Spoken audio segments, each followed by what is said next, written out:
Dr.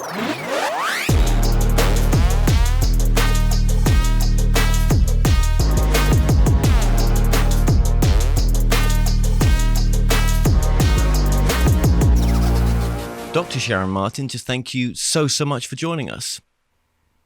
Hi, Kevin. Thank you so much for having me on. It's nice to be here.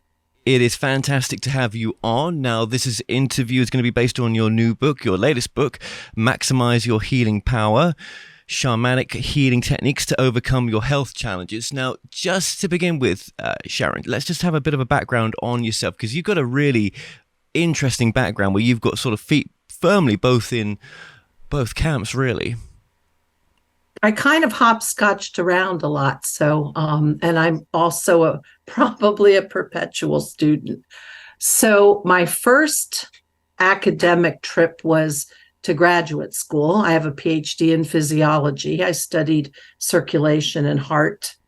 And then I went off to Emory University in Atlanta, where I was on the faculty there. And then I said, this research life doesn't quite do it for me. I want to move to rolling hills, and I want a house and a barn and a horse.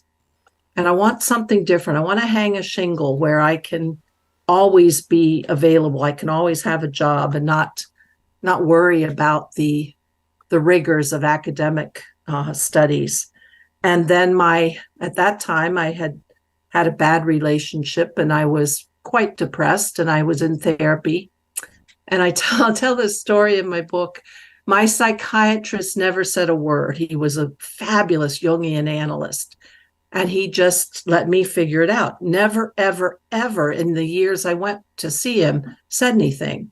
And I was grumbling one day that being an academic researcher, you could be smart and have a good grant and you wouldn't get funded. And your whole climb the ladder was based on how your funding was. And he said, I want you to go to medical school. Well, I almost fell on the floor. He actually told me something. He actually said, so I said, I'll never get in. I'll never get in. He said, I want you to apply. I applied and I got in. And so I was petrified, because I thought they're going to have to take all this anatomy courses. And I heard you have to, memorize all this stuff. It was hard. So then I'm chugging along in medical school, and this was probably when spirit really started to nudge me. I saw some things that were not my idea of healing. They were not my idea of the way doctors should be talking to patients. And I just was so disillusioned that I went on to a community residency and then I moved to a rural place, 13,000 people in the county when I moved here, first woman doctor.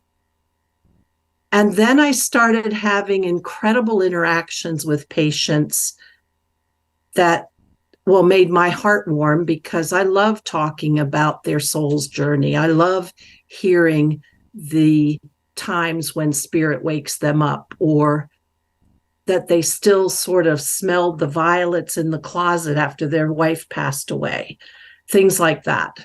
I loved that. And it was good to talk about that. But little by little, those experiences made me say, how did real healing ever happen over the thousands of years? I mean, probably humans are 200,000 years old? I don't know. At least 70,000 years, probably, we've had archaeologic digs. How did they heal themselves? And then I started seeking out other ways, and I was really drawn to Peruvian shamanism taught by Alberto Villoldo, masterful, bringing to the West these indigenous techniques from the Peruvian Andes.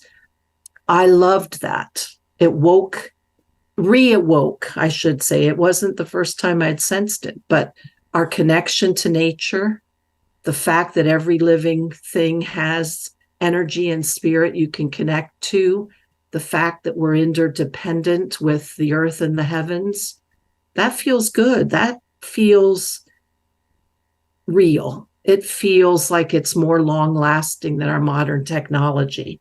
And so I started studying that and started bringing that in, at the very least, changing the way I interacted with patients, changing how I talked to them, changing how I approached things. I didn't always offer a shamanic process with them. The system doesn't really let you do that. No, absolutely, it does not. So you always had that spiritual side to you, even though, as you say, the taking well, being at university, doing your doctorate. I mean, Mm-hmm. this was difficult stuff, right? This is not easy, and Right. you still hold membership in the American College of Physicians. Mm-hmm. Um, so many years in this field, but where was the spiritual side coming from in a sense? Was that from the family side? I mean, where did you sort of start looking into or start feeling that you were more than your body? What were you reading? How did you get into that side?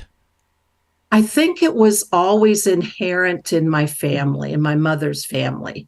Her family was Unitarian, which is um, not strictly Judeo Christian. You have a divine spark and you connect to whatever you consider God. And I also had very psychic members of my family, my grandmother, my mother, my sister. So those sorts of intuitions they were commonplace to me. Um, my mother knew things. It's so annoying. You'd get Christmas present in August and you'd hide it in the closet. And she'd say a week later, having never been in my room, when you buy me something for Christmas, I hope you got me the such and such. And it would be exactly that. And you're like, how do you surprise someone like that who knows that? So that felt when I read the Seth books. Do you remember the Seth Oh, books? classic Jane books, Roberts, the yeah, best, but one of the best, I think, for channeled material. Still, right. Yeah, very, very good. And I read everything I could about Edgar Casey. And my sister and I used to travel. I lived outside of Washington, D.C. at the time. We used to travel down to Chinatown outside of Washington, D.C. And in this office building, I forget how many floors up, we're a husband and wife team who did psychic readings. And this woman would pull out her tarot cards and tell you things. I thought, how do they know if they've never met me? How do they know? There must be a universal truth. You can't say that we're not connected if people can know these things about you. So I was always ready to accept that. And for me, and you tell me what you think, Kevin, I think the frontier for medicine, it's not the frontier in spirituality, but it should be now for medicine, is consciousness. I think that if we can really incorporate an understanding of consciousness, of our ability to create intention, to connect to the universal field, to download a healed template for a patient, I think that's a frontier. That's a avenue of exploration we should do. yeah, that's where this science meets spirituality in a sense. We're not saying it's the absence of, Western medicine or practices that we do, but the intent of consciousness in a sense, the idea that we're able to, bring things forth, aren't we? We're able to manifest. That's one way of saying it. And what if we can bring that into medicine? Yeah, to want to get better, to want And for the to body. control our destiny, and to actually say, I can, in connection through my consciousness, in connection to your higher self, your soul, your ascended master, your spirit guide, the universal field, whatever you want to call it, the Akashic records, I can connect to that. And that information template can now resonate with me and be the active template in my body. That's a pretty cool thing. That is. What about in the sense that there's a sort of destiny? If someone's got a particular type of, let's say, cancer or some other form of whatever the issue may be, right? And is there a destiny in that sense where they are destined to have to, that we're destined that we've got to we're going to end this way, or is there free will that we can bypass that and get better from it? I don't know so much. I think when you see like medical issues that people have got, and that they've been given a prognosis of whatever time, but they've managed to live past that, but they've still died of that, whatever it is in the end. But maybe we're able to sort of give ourselves some more time from that space that you talk about. And I wonder if, well, and I can't tell you all the science behind this, and even if there is any, but there is intelligence in each of our cellular mechanisms. There's an intelligence that rules the physiology of our body. And there's a way that, be it DNA, epigenetics, whatever, has said this is the right way to go. These are the right ways our little cells should interact with each other. And cancer, kind of like the train jumped off the track. Well, what if we were to, and maybe it's going to be through stem cells, what if we were to say, all right, everybody, back up a second. I'm going to give the conductor of this train a new itinerary and a new travel log. Maybe we can back it up to the original intelligence. This is kind of sci-fi. I mean, this is out there. There's definitely not anything happening that I know of in today's world. But what if we could?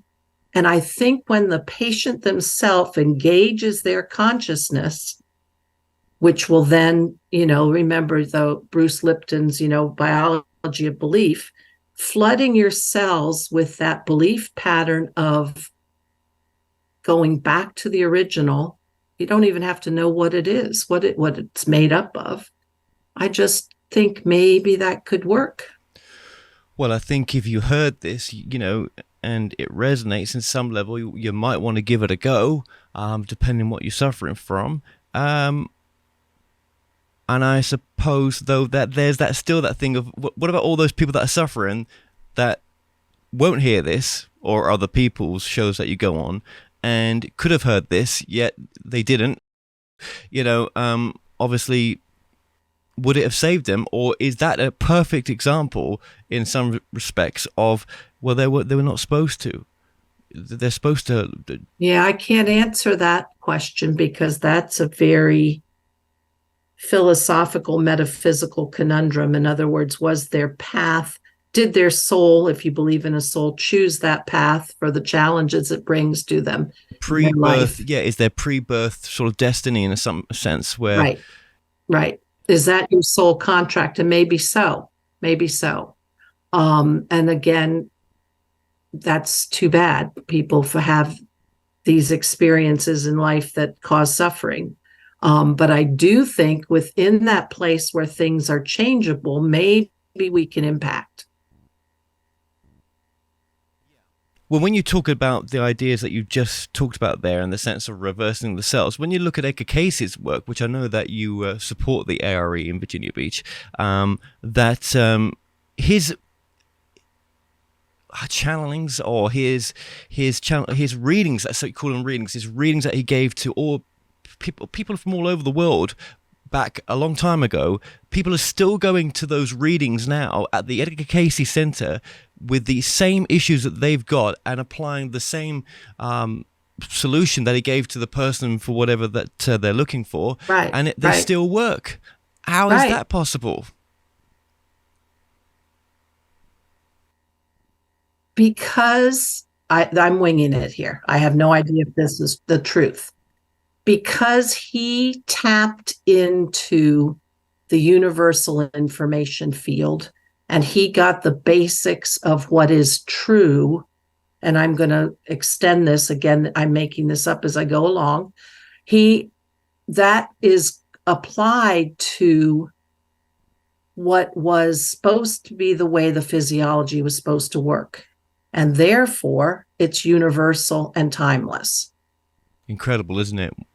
You know, when you go to the ARE in Virginia and you see all these readings there in the great, like in the, I was going to say the Great Library, but it's not the Great Library of Alexandria, but you know, the library that's there, and it's just like the work that he did, the love that he gave people. Do you know what I mean? Just he wanted to help people. I mean, it cost him his life, I guess, because you know, his this voice told him, you know, you need to rest, you need to quit smoking, you need to look after yourself, you need to, you know, to stop for a bit. But he didn't, did he? He carried on. And, No, yeah. no, he didn't. You know what's interesting? I have a radio show called Maximum Medicine, and I had Stefan Schwartz on. He's a remote viewer and researcher. Um, and when he was in his early 20s, he spent some time in Virginia Beach, and he read every single reading in the library. He read every single reading. Yeah. That would have taken him some time to do. Wow, every single reading. Yeah, because all the original readings are there. Right.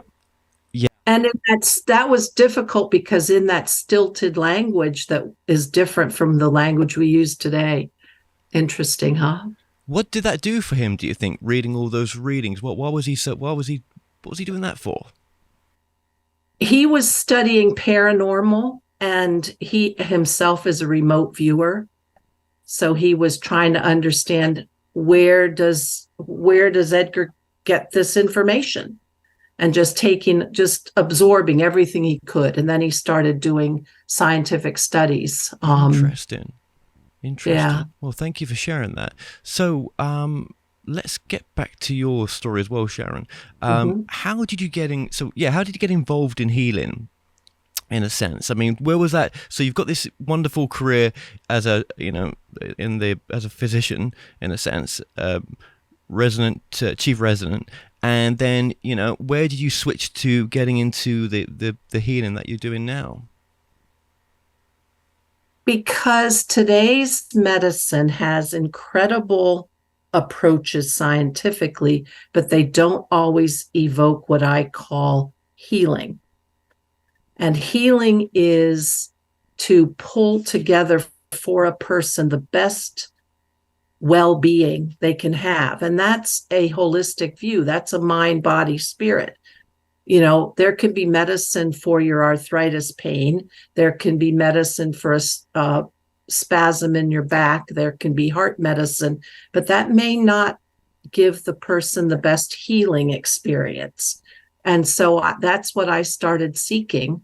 And that's why I wrote the book, is because I believe every person should know they have power to impact the journey. And the book is about health challenges, but the processes can apply to life challenges of any type. An ability to, I think, specifically to be in touch with your higher self, your more expanded, the who you really are. And when you do that and you feel in control of something and you are operating from that higher plane, you can transcend a lot of human body woes. That is interesting. So, okay. And what sort of time frame was that around when you started to really dive into this, in a sense, and make it to where you've gone now with the work? Probably about 20 years. It took, I'm going to say, at least 8 years to be brave enough to actually say to my patients something that I was worried they'd consider woo-woo and they'd think I was a whack job. But to be able to feel confident enough to say, I'm going to talk to you about something that I believe spiritually, that does not have proof in medicine, but I think applies here. And to start to talk like that without being afraid that they were going to run you out of town. And people love it. People love saying, you know, you seem like yes, you have back pain, but it feels bigger than that. It feels like you're weighed down in life. It feels like you're burdened. Are you carrying a lot of burdens?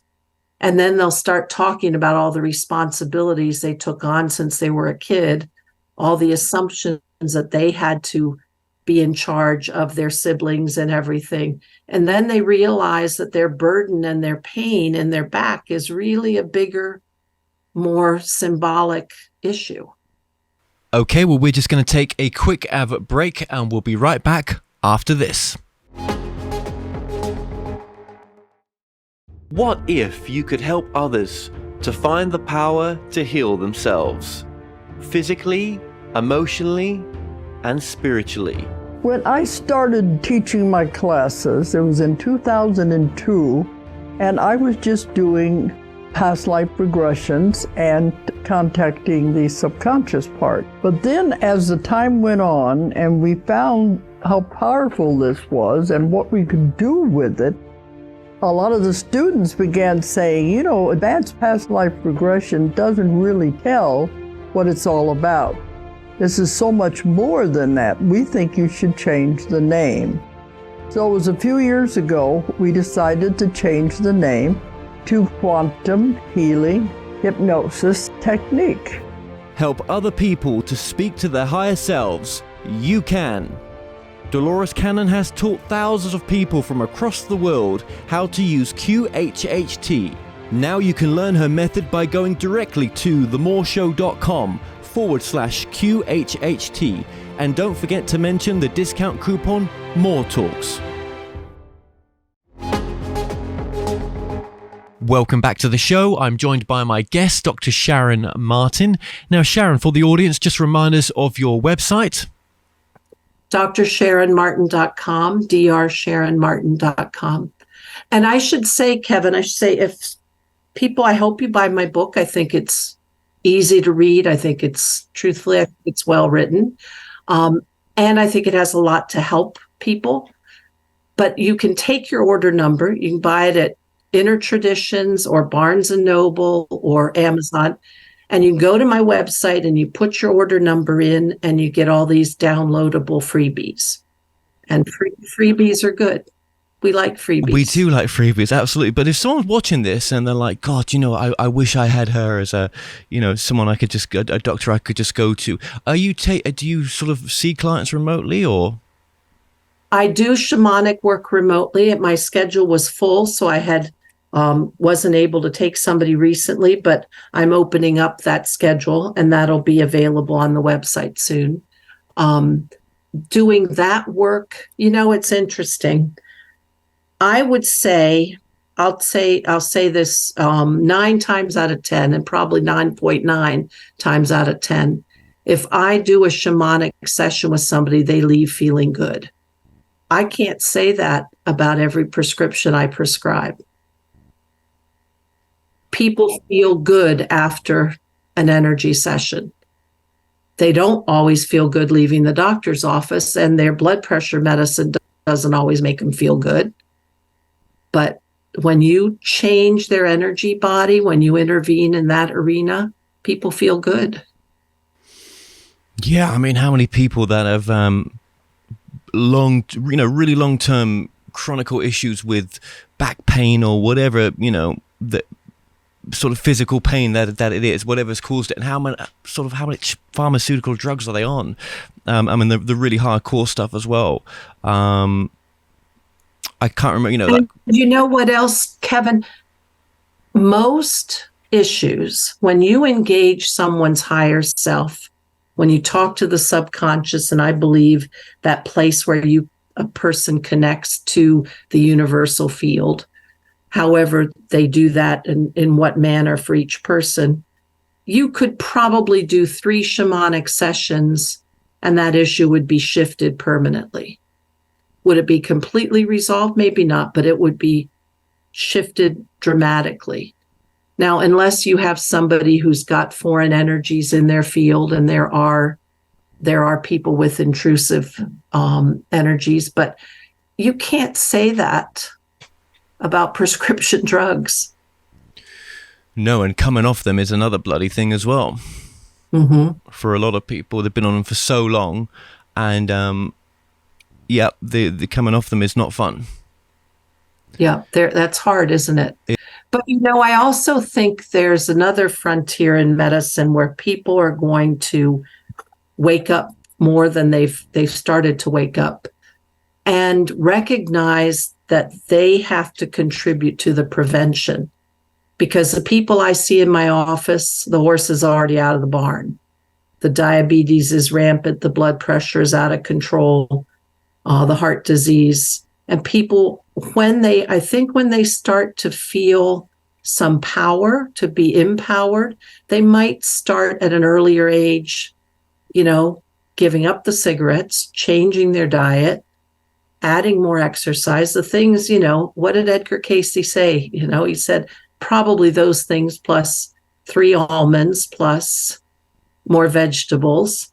But don't get to where the horse is out of the barn. We got to catch this sooner. And maybe when people start to feel empowered, I mean, face it, life is hard on this planet for many people. Of course. Yes, of course. But that's interesting what you're saying there as well, that, sometimes they can have, as you explained it there, but something dark working with them, something negative that's working with them, that they're choosing to work with as well. It's not, without an agreement somewhere, but that's keeping them in pain as well. There are so many people who have experienced trauma in their life. Physical, verbal, sexual abuse. And many of them keep it hidden really well, except it shows up in their body. It shows up in their chronic complaints. And it's really heartbreaking to see that. But there are some good people working on Dr. Dawson Church and his tapping people. They can do a phenomenal job with trauma, but there's a lot of wounded out there. So those wounds can appear maybe as something negative attached to them, but it's actually a part of them that's attached to them that they've not let go of, in a sense. Well, I think it's a little bit different. I might say it differently. I see wounds in the energy field, and these happen to you every time you go out into public, that something comes at your energy field, even if it's a loud noise or somebody saying something in an argument next to you. Those wounds damage your energy field. So in the case of people with trauma, their energy field has been seriously damaged, and they may not even recognize that they have an energy field or how to start to heal it. Thank you. Obviously, I just want to touch on the shamanic side of things as well. So what is shamanic healing to you? Obviously, there's those indigenous sort of tribes and groups of people that are, the true sort of shamanic healers out there, or medicine people. And is it sort of, your shamanic healing techniques come from the indigenous people in a sense, and that has been brought into the modern world? So my training from the strict techniques was taught to me from Alberto Villoldo, brought in from the Peruvian shamans.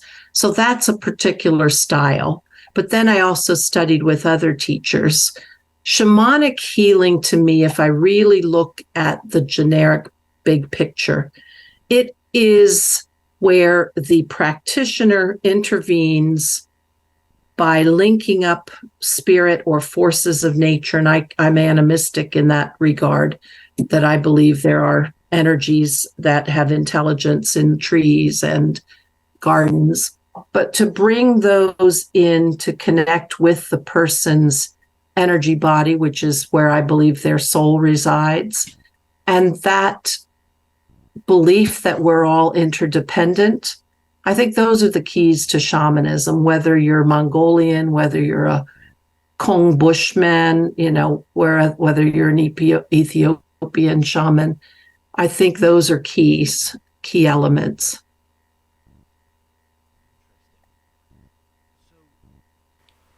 Why is then incorporating the mystical and spiritual important for shifting the challenges that we have in life then, from all the work that you've done?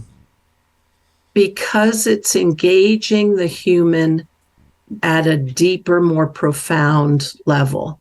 It's engaging them in the spiritual realm, in the mythic journey, in the emotional realm, and it brings a wholeness to the concept of healing.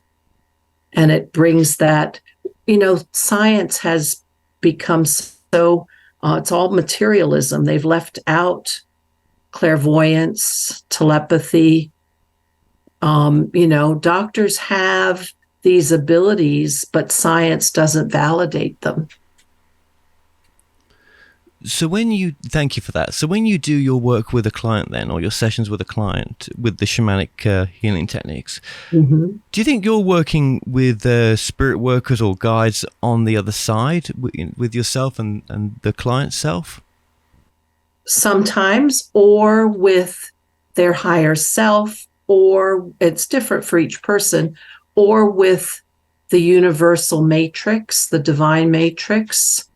Or if you believe in God, I'm not sure what I call God, but I believe in something way bigger than myself. So any of those get called into the picture. Yeah, so you don't have to have a belief in God or the universe, but I think what you're saying is it helps as well to consider it. I think you have to know there's something bigger than your human mind. I don't think you're going to get a lot of healing unless you engage, at the very least, your subconscious and your higher self, because your human mind is pretty dense. I'll agree there, right? Absolutely. Yeah, and that's what Casey would say that he was tapping into. He called it was it the universal Akashic mind? And Akashic, yeah. I'm sure. I think there was that you used the word mind sometimes. But Akashic field, because he also had this, I love this phrase, and he had many readings where he would say it, the mind is the builder. He would always say that, because if you can bring the mind to bear, it can then build the scenario for the rest of the body.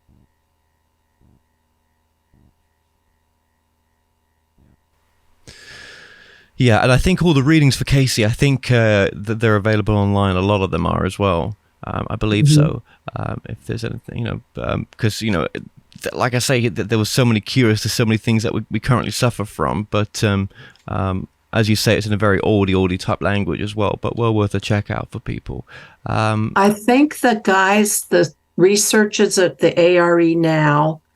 If you join the ARE, you have access to the library, and they're rewriting them without a lot of change in more modern language. Right. Yes, that needs doing. Yeah. Good. Yeah, I've recommended some people there as well. So, isn't it strange? Like some people we know just never get sick, do they? Or they don't seem to suffer as much. I wonder what they're doing that's different. I had a person tell me about their mother was diagnosed with cancer that had spread to many places. And their mother went home, sat, and this is all the daughter could understand of it, sat in prayer. And she didn't explain how long, but went back and the tumors were gone. Yeah.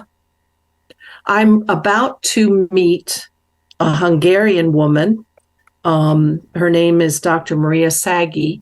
She connects with patients and takes herself in an altered state to the universal information field and downloads new templates. That is bloody interesting, isn't it? I know. I can't wait to meet her. I can't wait to talk to her. Are you meeting her online or in person? I'm going to have her on my show. Oh, on wow. my radio show, Maximum Medicine. Let's put a link for that show on the screen and in the description below. So that is on YouTube. I have a YouTube channel, Dr. Sharon Martin, Maximum Medicine, and all my shows are there. And when hers is aired, it'll be there too. Okay, wonderful. Because we've been putting your book up up on the screen, let's also put that up as well, because I'm sure you've interviewed some amazing guests, but that also sounds very interesting. So you want to know who might come on the show? This is exciting. Go on then, name drop. Have you heard of Ervin Laszlo? He is the Hungarian philosopher who did the book in 2007, The Science of the Akashic Field. Well, I think I've heard of that book. He's like, that's incredible. Brilliant. Right, so you're going to get him on, hopefully. Because he has a new book about consciousness and our evolution. Fascinating. Okay. That's interesting. So you've been doing this a while then, to have the podcast there as well. What sort of drove you to do the podcast? What's your passion for that, or your pull for that? Well, you want to talk about how spirit intervenes in your life. When something happens that kind of nudges you over to a different direction. Out of the blue in 2000 and maybe 16, I got an email from one of the producers at the Transformation Talk Radio, which is a huge, out of Seattle. They host all kinds of radio programs, 19 million hits, I think a week or maybe a month. Anyway, still huge. And she said that she stumbled upon my website. Well, I didn't have a huge following. I didn't have any outward presence. And she said, come talk to us about being a host on the radio show. So I flew out to Seattle and I met them and I started hosting a radio show. And under the guidance of their founder, Dr. Pat Basili, and their crew and producers, I started doing the radio show and then was coached to write a book. So spirit dropped me down on this path. Yes, it did. Absolutely, it did. That's interesting. Okay. Well, thank you very much for that. And how can one bring the most impact to his or her healing, would you say, with the work that you've been doing? I think and I wrote, it's interesting, in my book, I intuited, I often see healing the way the indigenous did. They saw a medicine wheel and saw a mythic journey around the wheel. And I intuited a process that I thought happened all the time in these healing moments. And I think it can apply even for any life challenge, is that you have to be aware of the issue. And in meditation, in dialogue with your higher self, you get more info about what that is, the details. And then you have to allow help. And again, we have to take it up out of the human mind. We have so many conditioned filters and beliefs. We have to step out of our limiting beliefs. That is key. And you have to allow help. So whether you call it your higher self, whether you call it God, you call it your guardian angel, and then you have to bring it into some kind of action. Are you going to do a ritual? Are you going to walk the labyrinth? How are you going to bring that more highly evolved knowledge into your physical form? And then you affirm it. So aware, allow, act, and affirm. So I think for people to really have this be impactful, you have to take in data. You have to be willing to boot your old beliefs. You have to get help from something smarter than you. Face it, humans aren't that smart. And then you have to do an action to bring it into your life and then keep that action going. Yes, and I think you touched on this before as well, just at the early part of this conversation. But would you feel that a lot of this stuff that we have now, it's kind of unresolved issues that cause the illness within our body sometimes, that come out in some of the worst ways? Is a lot of it from childhood and from past lives and from current relationships that you had that were toxic. And that's what Peruvian shamans taught, is that every one of these interactions creates a wound in your energy field. So you either have a break. We have a multicolored, like a gauzy cocoon around us of a light body, our energy body. And there are wounds in that, breaks in the tapestry. And or there are embedded coalesced densities from bad experiences. And when we clear those, when our energy field is in good shape, our physiology follows. Yeah, and how would you know what to clear, or what's causing it? I suppose coming to someone like yourself, maybe you're able to sort of, from an outside perspective, tune into maybe, or not tune in. I don't want to use the wrong word. To intuit it. Intuitive, yeah. What's maybe aspect of that person's history, right, is causing that after you've had time in a one-to-one session, and then you're able to blend, the obviously the westernized and the shamanic healing into the session, which is incredible. I think that's fantastic. So, a shamanic practitioner, at least in the style I was taught, over the years of training, builds the intuition and finds ways that they intuit where there are blocks in your field. Qigong masters know where the qi isn't flowing.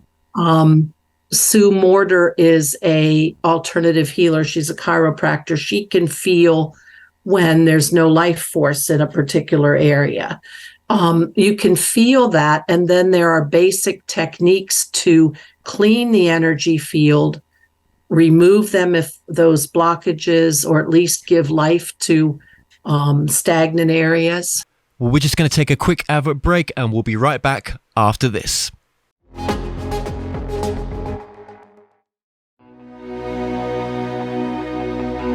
You're on a journey right now, a destination where you are headed full of adventure. And all around you are clues pointing you in the direction of your higher purpose and dreams. The signs and synchronicities can be seen whilst on a trip, at your local coffee shop, within your social networks. The road to your success and happiness is scattered throughout the pictures of our days. Simply make the connection, that's all. Channeling.com is your source for highly regarded spiritual readers who can direct you on your journey. Use the code TMS1 to receive a discount on your first reading. Welcome back to the show. I'm joined by my guest, Dr. Sharon Martin. Now, Sharon, just before we took the advert break there, I wanted to ask you as well about your childhood, because I think obviously there's a lot of seeds in our childhood that lead us to where we go. So in terms of dysfunction, was there much dysfunction in your childhood which has sort of led you on this path? Oh yeah, there's plenty of that.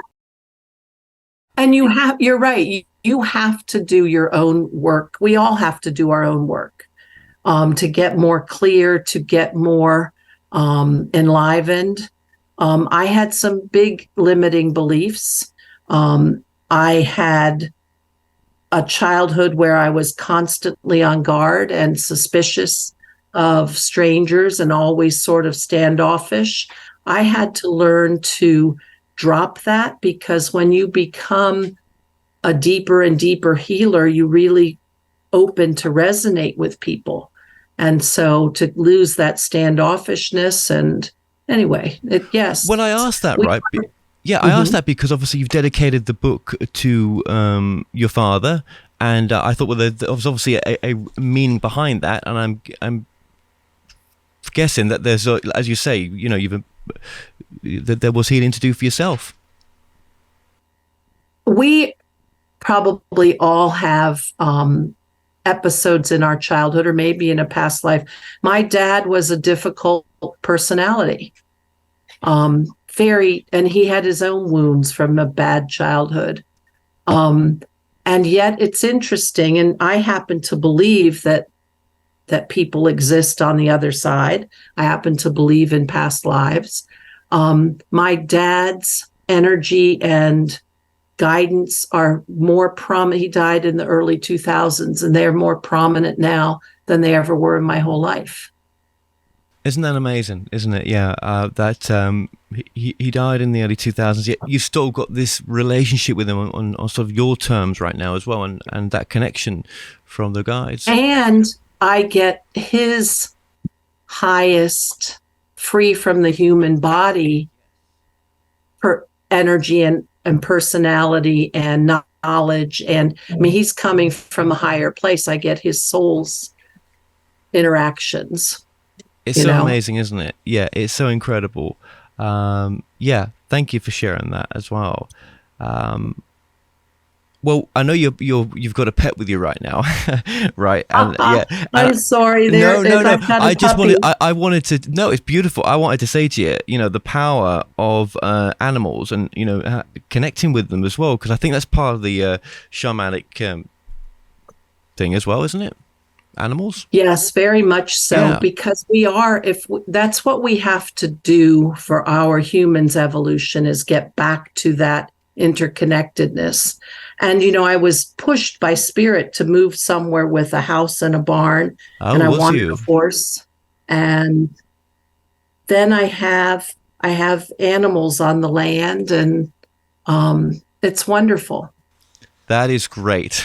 And you're listening as well, because that's part of the thing is how do you listen? How do you know when you're being directed in the right, loving direction in a sense, do you know what I mean, and not misled? How do you, what is that voice for you?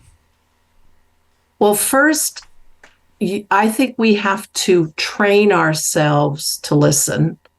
And that's what my shamanic training did, is we sat in experiential groups, and we had to intuit. So I literally had to suspend my science brain.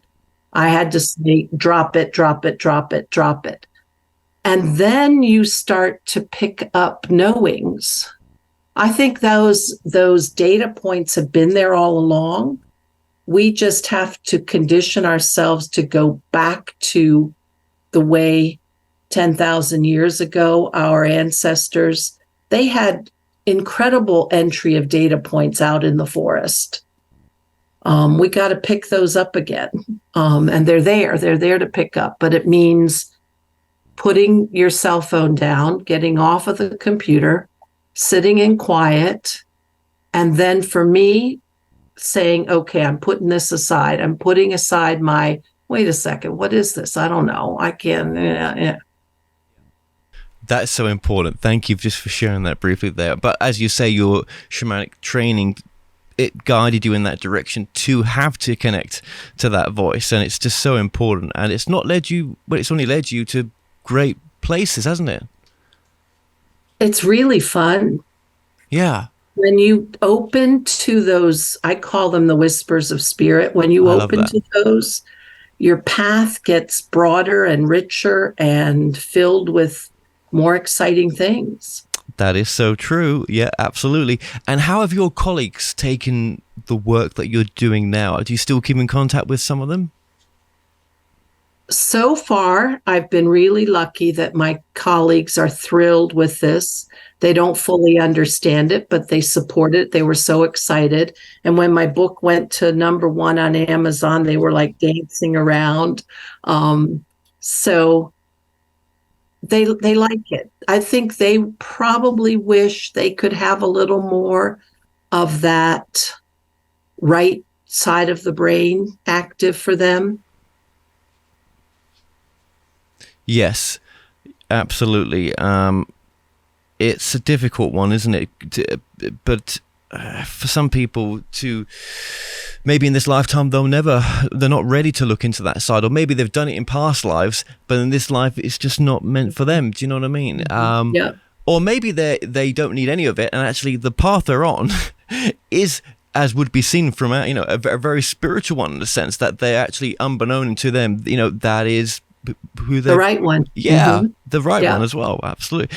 Now, I think you're going to be are you going to be available in person if people want to see it at the Edgar Cayce Center in July? Is that right?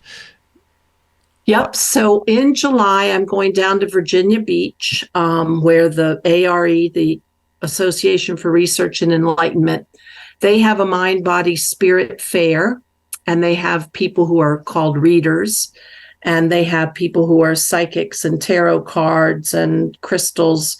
I'm going to do shamanic readings for people for 2 days. It's July 22nd and 23rd, I think. Let me just look at my calendar quickly. Yes, Saturday, July 22nd, Sunday, July 23rd. Okay, excellent. Okay, we'll put a link. Now that's a whole fair. So when you come there, you can sign up for all of the other readers there and have a full day of downloads for you. Excellent. Okay, thank you. Now, you did ask me, and we sort of talked about it before, just the sort of future role of consciousness and spirituality and science in a sense, and I want to kind of like turn that to the future of medicine and the work that you're doing. Obviously, I do feel that science and spirituality without religion will be the way forward in the future, probably. But that's just my thing, right? I think there's all good things about religion, but I don't think it's I've never needed it and will not need it. But do you think that the work that you're doing now should be taught in medical schools? That it's got a place. It's good, that there's a really good benefit for the work that you're doing. Should something like this be taught in mainstream medicine schools? Well, it's interesting because one of my good friends who's a cardiologist said to me, this book should be required reading for all medical students. So what will this approach do? What components of it could be incorporated? The first thing absolutely is to see that the person has something bigger than their human form. They have an energy system. And if you don't even believe in that, just to incorporate their spiritual journey. The other that's really key, and that's the shift in perception for the physician, for the patient themselves, to keep this open perception that you're not just looking here down the tunnel at numbers and measurements, or you're not just looking at the person's emotions about it, but you're also looking at their mythic journey in this, and you're looking at things from an energy perspective. So opening your perceptions is really key. And then that if you can engage somebody's subconscious, their higher self, they can bring their intention to bear and change the outcome. Well, I just want to say, Dr. Sharon Martin, just thank you so much for coming on today. Just give us your website just one last time, and we'll put that in the link below. Okay. All right. Thank you for inviting me, Kevin. So my website is drsharonmartin.com, drsharonmartin.com. And everything about my book, you can find it there. And again, when you order the book, you can bring the order number there and get freebies. And you can find out about my radio show on there as well. So I guess that's my hub of personal information. Well, we will be promoting that as well. Don't worry about that throughout this interview, your radio show. I think you've got some fantastic guests on there, and you've got some really interesting ones lined up as well, most definitely. That's very exciting for you. And yeah, I just wish you all the best in what you're doing. I'm sure there'll be new books coming out. I think that the work you're doing is really of value, and very, very interesting in this 1 hour that we've had with you. Just thank you for coming on and just sharing some of your work. Thank you. Thank you, Kevin. I just want to say there's a spiritual medium whom I know well, and she told me, and this was 6 years ago at least, that I was going to write 3 books. So if people want to email me and tell me the kind of book they think ought to come next, because I don't know yet, I'm still in the I whirlwind. thought there of was this more one. than one book. Do you know that? I just got this fit. Yeah, there was, yeah. Well, Okay. you've had some intuitive hits all throughout the show today, so I have seen that. That's Yeah. interesting. Yeah, definitely. Well, look, just thank you. And Thank you yeah. so much. I had a good time meeting you.